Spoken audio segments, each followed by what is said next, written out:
The Xia Dynasty is the earliest recorded dynasty in ancient Chinese literature, established over 4,000 years ago. Kong Jia was the son of Bujiang, the 12th king of the Xia Dynasty. However, Bujiang found his son eccentric and feared he would be a disastrous ruler. So, he bypassed him and passed the throne to his younger brother, Beijiong. Beijiong ruled for 18 years, but his reign was mediocre and uneventful.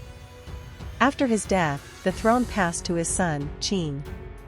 Unfortunately, as soon as Qin ascended the throne, a devastating drought struck the entire nation, leading to widespread famine and countless deaths. Faced with this catastrophe, the ministers believed that these disasters were heaven's punishment for not allowing Kong Jia to inherit the throne. Thus, after Qin's death, they placed Kong Jia on the throne. To everyone's disappointment, once Kong Jia became king, he showed no interest in governing the country and instead indulged in a life of pleasure. His greatest obsession was raising dragons.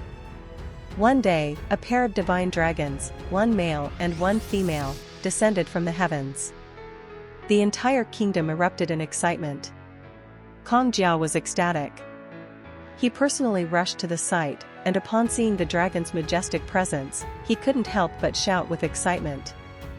He ordered the construction of a grand palace for the dragons and assigned dedicated caretakers to serve them. However, the dragons showed no gratitude whatsoever.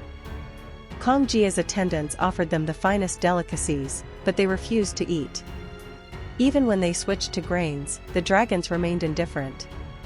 Watching the dragons grow thinner by the day, Kong Jia became increasingly anxious. Someone suggested, dragons love water. A pond should be built for them. Hearing this, Kong Jia immediately ordered his craftsmen to dig a grand lake. Yet, the dragons remained motionless, coiled in place, completely ignoring the pond. Just as Kong Jia was at a loss, the dragons suddenly became enraged, opening their massive jaws and tearing several guards apart. Kong Jia witnessed the scene, his face turning pale as a sheet. He realized that dragons were not gentle symbols of good fortune but wild, untamable creatures. Desperate, he sought out someone who could tame the dragons. Soon, a man named Lu Lei, who had spent years studying the art of dragon rearing, arrived and claimed he could take care of the divine beasts. Kong Jia was overjoyed. He immediately rewarded Lu Lei and entrusted him with the dragons. However, Lu Lei's skills were not as exceptional as he had boasted. Before long, the female dragon perished. Fearing punishment, Lu Lei did not dare inform Kong Jia. Instead, he slaughtered the dragon, carefully prepared it as a dish, and presented it to the king. After tasting the dish, Kong Jia found it unbelievably delicious and sent people to request more meat from Lu Lei. Terrified that the truth would be exposed, Lu Lei broke into a cold sweat and fled the capital under the cover of night. After Lu Lei's disappearance, Kong Jia continued searching for a dragon-rearing expert. Finally, he found a true dragon master named Sherman. Sherman's skills were indeed extraordinary. Under his careful care, the dying male dragon regained its vitality. Having been deceived by Lu Lei, Kong Jia became extremely paranoid. He frequently visited the pond to inspect the dragon, despite knowing nothing about dragon rearing, and constantly interfered with Sherman's methods. Sherman was an upright man who could not tolerate such treatment. Each time, he openly contradicted Kong Jia, embarrassing the king in front of his court. Over time, Kong Jia grew resentful of Sherman. Finally, after a heated argument, Kong Jia flew into a rage and ordered Sherman's execution. His body was buried in a desolate field outside the city.